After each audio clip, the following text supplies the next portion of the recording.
Bagaimana kabar kalian hari ini? Semoga sehat ya, dan selalu dalam perlindungan Tuhan Yang Maha Esa.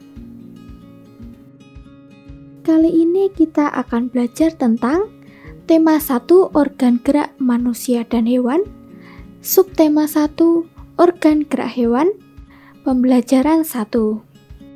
Nah, salah satu ciri dari makhluk hidup adalah bergerak, yaitu berpindah tempat atau berubah posisi. Makhluk hidup akan bergerak apabila ada rangsangan yang mengenai sebagian atau seluruh bagian tubuhnya. Gerak pada manusia dan hewan menggunakan organ gerak yang tersusun dalam sistem gerak. Nah, organ gerak digunakan untuk berjalan, berlari, melompat, memegang, menggali, memanjat, berenang, dan lain-lain.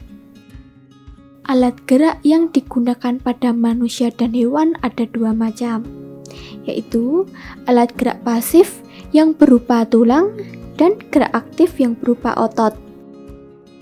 Nah, kedua alat gerak ini akan bekerja sama dalam melakukan pergerakan. Kerjasama antara kedua alat gerak tersebut membentuk suatu sistem yang disebut sistem gerak. Tulang disebut juga dengan alat gerak pasif karena tulang tidak dapat bergerak dengan sendirinya. Sedangkan otot disebut alat gerak aktif karena otot memiliki suatu senyawa kimia yang membuatnya dapat bergerak. Nah, otot ini menempel pada tulang. Otot tersebut akan membuat tulang bergerak. Nah, selanjutnya kita akan belajar tentang menemukan ide pokok dari sebuah teks bacaan. Nah, apakah kalian tahu yang dimaksud dengan ide pokok itu seperti apa? Nah, ide pokok itu adalah gagasan yang menjadi dasar sebuah paragraf.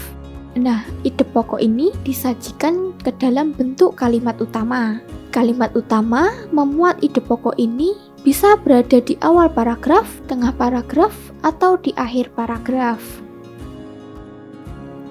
Nah, setelah membaca, pokok pikiran dan kalimat pengembangnya sebagai berikut.